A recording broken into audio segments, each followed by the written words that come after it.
Tonight, the bedroom door will be a barrier, a silent, unyielding declaration of my boundaries. A line in the sand drawn not in anger, but in sheer bone-deep exhaustion and profound disappointment. I am a nurse, specifically in a pediatric ICU. 50-something hours a week, sometimes more, in a place where tiny lives hang by a thread. I cry at least once a week, stepping into the supply closet for a few stolen moments to compose myself, because that shit is hard. It's emotionally, mentally, and physically draining. And my salary? It pays for everything. Every single bill. Then there's my husband, 25 years old with a degree in hand. A degree that, for some reason, he isn't actively using to find a job. He works 2 days a week at a grocery store, a handful of hours that barely cover his own incidentals. The rest of his time, the vast majority of it, is dedicated to playing League of Legends. Day in, day out, the clicking of his mouse and the distant sounds of virtual bottles are the soundtrack to my return home. This isn't how I imagined married life. Certainly not after 18 months. Today was supposed to be our day. A good day. A special day.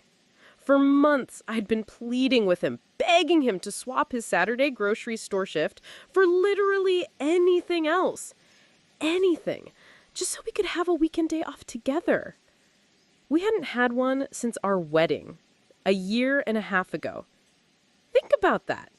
18 months, no shared Saturday or Sunday. So, after countless discussions, he finally agreed. Today, Saturday, our first day off together. We had plans, big plans, for us anyway. We were going to go to an animal sanctuary, a rare moment of quiet, shared joy away from hospital walls and virtual battlefields. I woke up around 9 a.m. The house was quiet. Too quiet. My side of the bed was empty. No soft breathing next to me, no lingering warmth. A cold knot of dread began to form in my stomach. He wasn't home. I immediately reached for my phone, a familiar unease settling in. I called him. His voice, annoyingly cheerful, answered. "Oh, hey, yeah, I'm just helping best mate set up some lights. And honestly, the weather's too rainy for the animal sanctuary anyway, isn't it?" My heart sank. Not only had he left without a word, abandoning our long-awaited plans, but he was dismissing my disappointment with a flimsy excuse about the weather. Yes, it was raining, but we had umbrellas, raincoats. It was an animal sanctuary, largely indoors or with covered areas. The rain was not an insurmountable obstacle. It was a convenient scapegoat. The knot in my stomach tightened, resentment beginning to simmer beneath the surface of my weariness. This wasn't about the rain. This was about him prioritizing his friend over me. Again. He finally sauntered home around 1 p.m. He offered a quick, mumbled apology about getting caught up, but it felt hollow. He spent the afternoon lying around, playing more video games. He promised, with an easy smile, that we would cook dinner tonight. Another promise, I thought, watching him glued to the screen. A new thread to the tangled web of his unfulfilled commitments. I was already exhausted, and the day, which was supposed to replenish me, had only drained me further. The afternoon dragged on, a slow, agonizing crawl towards what I hoped would be some semblance of shared time, but it never came. Around 5 p.m., just as I was starting to think about preparing for the promised together dinner, he announced he was leaving again, to help the same mate with something else. My heart sank, a familiar ache settling in my chest. Another promise, broken so casually as if my time, my anticipation, my very presence held no weight. I felt a surge of bitterness. Here I was, working long, emotionally taxing shifts, ensuring all our bills were paid, trying desperately to carve out a sliver of connection, while he flitted between casual grocery store shifts and endless hours with his friend. It wasn't just about the animal sanctuary anymore. It was about a pattern, a profound imbalance in our partnership. Determined not to let his absence ruin my entire evening, and knowing we still needed food, I decided to tackle the grocery shopping myself. I don't drive due to medical issues, a detail he's well aware of, as he often drives me. But tonight there was no offer of a ride. I grabbed my reusable bags and headed out into the southern hemisphere's winter evening. The rain, which he had used as an excuse earlier, was now a steady, cold drizzle. Each drop felt like a tiny pinprick of resentment as I walked to the store, my feet getting soaked, the chill seeping into my bones. The shopping itself was a blur. My mind was replaying the day's events, the casual dismissal, the broken promises.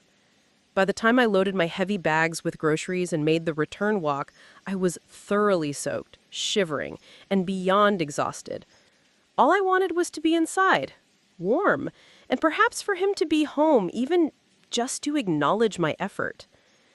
I reached our front door, fumbling for my keys, only to realize with a fresh wave of despair that I had left them inside. My heart sank. I knew he was only 5 minutes away, at his friend's place. A quick drive, a click of the garage opener, and I'd be inside. I pulled out my phone, my fingers numb with cold, and called him. Hey, I locked myself out, I explained, trying to keep the frustration out of my voice. Can you come let me in? You're only 5 minutes away. Oh, right. I'll leave in a minute, he said, his voice as nonchalant as ever. A minute. I believed him. I huddled under the meager shelter of the porch awning, shivering, clutching the heavy grocery bags, watching the rain intensify. 5 minutes turned into 10, 10 into 20, 20 into 30. The cold seeped deeper. My teeth began to chatter. My patience, already stretched thin, was snapping. 45 minutes. 45 long, freezing minutes I sat there, soaked and utterly miserable, waiting for him to fulfill a simple request. Finally, I called him again, my voice trembling with a mixture of cold and disbelief. You haven't left yet, have you? A pause, a sheepish cough. No, not yet. Just finishing something up here. My blood ran cold. He hadn't even bothered to leave. He just let me sit there in the rain while he continued to play. The betrayal was a sharp physical pain. This wasn't just about a broken promise anymore. This was about a profound lack of regard. A complete disregard for my well-being, my comfort, my basic human dignity. Eventually, he agreed to come. He drove up, pulled into the driveway, pressed the garage clicker to let me in, and then, without so much as a glance or a word, he left again. He didn't come inside. He didn't help with the groceries. He simply opened the door and drove away, back to his friend. I stood there, watching his taillights disappear into the rainy night, a hollow ache replacing the earlier anger.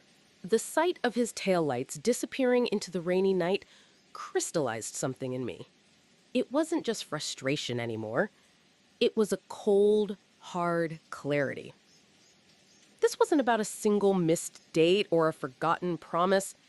This was about being invisible, about my needs, my sacrifices, my very existence being less important than a video game or a friend's casual whim. It was about a fundamental lack of respect that cut deeper than any verbal argument ever could. I carried the heavy, soaked grocery bags into the garage, feeling each item like a fresh wound. My clothes clung to me, chilling me to the bone, but the cold outside was nothing compared to the icy realization settling in my heart. I put away the groceries mechanically, my movements stiff and robotic. The silence of the house felt deafening, amplified by the drumming rain outside. My initial anger had solidified into a quiet, steely resolve. By 10 p.m., he still wasn't home. I called him, not out of hope, but out of a perverse need to confirm the extent of his disregard. His friend answered, "Oh, hey, yeah, husband's name is driving out to do something about an hour away." An hour away, at 10 p.m., on our supposed day off together, after leaving me stranded in the rain, the audacity was breathtaking. My mind raced, trying to reconcile the man I married 18 months ago with the person who was now consistently prioritizing his friends and hobbies over our shared life. We weren't always like this. I racked my brain, desperately searching for the moment things shifted. Was it the stress of my job, the unspoken pressure of my salary covering everything, his own unspoken insecurities? I didn't know. But the change was undeniable, and it was suffocating me. The thought of an affair briefly flickered, a painful possibility, but I quickly dismissed it. No, this wasn't the furtive, secretive behavior of a cheating spouse. This was casual neglect, a blatant disregard born of what? Entitlement? Immaturity? A profound disconnect from reality? It was almost worse than an affair, in a way. An affair suggests a passionate, albeit misguided, connection elsewhere. This suggested a complete absence of connection here, with me. At 10:30 p.m., I knew what I had to do. I was going to bed. Alone. But not just alone. I was barring him from our shared space. It wasn't a tantrum. It was a carefully considered act of self-preservation. I grabbed my phone and sent him a text. My fingers flew across the keyboard, the words coming out precise, deliberate, devoid of the raw emotion that had been churning inside me all day. "I am upset and don't want to speak to you tonight. I would rather you left me alone." I knew what his reaction would be. He would be upset, confused, indignant. He would call his best mate, and his mate would undoubtedly tell him I was being a bitch, a familiar refrain for any woman who dared to set boundaries with a man-child. But I didn't care. Not tonight. As far as I was concerned, if he couldn't value me more than his best mate on the first day off he and I had shared in a year and a half, if he couldn't even bother to come inside and help me with groceries after leaving me locked out in the rain, then he could go sleep in his own bed tonight. Or his friend's couch. It didn't matter. The bed in our shared room, the bed where we were supposed to build our life together, was off limits. I deserved a peaceful night, free from the lingering disappointment and the crushing weight of his thoughtlessness. I needed space. I needed him to feel, for once, the tangible consequence of his choices. This wasn't punishment. This was self-respect. I woke up the next morning to the sound of quiet shuffling from the living room. It was early, too early for a Sunday. He was home. The bed beside me was cold and undisturbed, confirming that he had indeed taken my words to heart, or at least taken them seriously enough to find an alternative place to sleep. A part of me, the part that still yearned for the man I married, felt a flicker of sadness. But the stronger part, the one hardened by the previous day's neglect, remained resolute. This was necessary. I took my time getting ready, deliberately moving with purpose, listening for his reactions. I could hear him making coffee, the gentle clinking of mugs. He wasn't blasting video games, a small but significant detail. When I finally walked into the kitchen, he was standing by the counter, nursing a mug, his back to me. The air was thick with unspoken words, heavy with the weight of the previous night. He turned slowly, his eyes meeting mine. They were red-rimmed and tired, not from a night of gaming, but from what looked like a genuinely rough night. There was a mix of confusion, hurt, and a touch of indignation in his gaze. So, he began, his voice low, almost a whisper. You actually meant it. I did, I replied, my voice calm and even. I didn't raise it, didn't infuse it with anger, just with the quiet authority of someone who had reached their breaking point. I told you I didn't want to speak to you last night and that I wanted to be left alone. He scoffed, a short, bitter sound. And you think locking me out of our bedroom is the way to solve things? Making me sleep on the couch or at Dave's? He gestured vaguely, indicating his friend's place. That's extreme, don't you think? What's extreme, I countered, stepping closer, my voice still steady but with an edge of steel, is leaving your wife stranded in the rain for 45 minutes, soaking wet and freezing when you're 5 minutes away because you're finishing something up. What's extreme is breaking every single promise about our first day off together in a year and a half to spend it with your friend.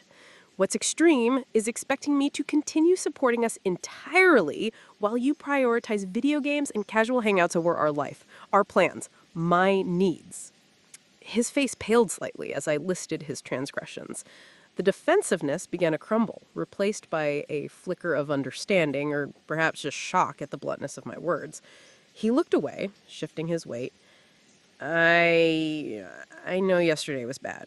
I got caught up. I didn't realize it was that long. You didn't realize it was that long because you weren't out there in the cold, soaked to the bone, watching the minutes tick by. You didn't realize because you were comfortable, prioritizing whatever it was you were doing over my well-being. That's the problem. The silence stretched between us, thick and uncomfortable. He looked utterly defeated, the playful, carefree man replaced by someone who finally seemed to be grasping the gravity of his neglect. He rubbed his eyes, then ran his hand through his hair. I guess I need to figure some things out. I didn't see it like that. His admission, hushed and strained though it was, felt like the first breath of fresh air in days. I need to figure some things out, he'd said. It wasn't the sweeping apology I longed for, nor a grand promise of immediate change, but it was a crack in the facade of indifference he'd built. It showed he was at least willing to consider the magnitude of his actions. As he retreated to the living room couch, the silence that followed wasn't heavy with tension, but with a fragile, almost hopeful anticipation. The next few days were tentative. He was quieter, more subdued. The usual sounds of gaming were less frequent, replaced by the occasional rustle of a book or the quiet hum of a documentary. He started pulling his weight around the house more, washing dishes without being asked, taking out the trash. Small gestures, but significant after months of feeling like I was carrying the entire load. We still hadn't fully talked, not in the way that truly unpacks years of unspoken resentment and shifting dynamics, but the path for that conversation felt less daunting. My own emotions were a complex mix. Relief that he seemed to finally grasp something. Sadness for the relationship we had allowed to stagnate. And a persistent weariness that reminded me this was just the beginning of a long road. I knew change wouldn't happen overnight. Habits, especially deeply ingrained ones, die hard. But for the first time in a long time, I felt a flicker of hope that we might actually be able to rebuild. One evening, after I came home from a particularly brutal shift at the ICU, I found him in the kitchen, actually cooking. He looked up, a hesitant smile on his face. "Hey, I figured you'd be tired. Thought I'd make dinner." The aroma of something savory filled the air. It wasn't a grand gesture, but it was a moment of genuine consideration, a quiet acknowledgement of my efforts and exhaustion. We sat down to eat, and for the first time in months, the conversation flowed naturally, easily, about our day, about our patients, about anything but the unspoken tension between us. It was a step, a very small but precious step towards reclaiming what we had lost. It's been 6 months since that night. The bedroom bar incident, as we now grimly joke, was indeed a painful turning point, but one that ultimately saved our marriage. My husband, bless his heart, actually started looking for a full-time job. It wasn't an overnight transformation, and there were arguments and setbacks, but he eventually landed a position in his field. It's not high paying yet, but it's a start. And the fact that he's contributing financially in a meaningful way has lifted an immense burden from my shoulders. His best mate, Dave, is still in the picture, but their hangouts are no longer at the expense of our marriage or my well being. My husband now proactively plans our weekends, making sure we have dedicated time together, sometimes even suggesting ideas for dates or activities. The gaming is still there, but it's balanced. He checks in, asks how my shifts were, and is genuinely present. The biggest shift was in his empathy.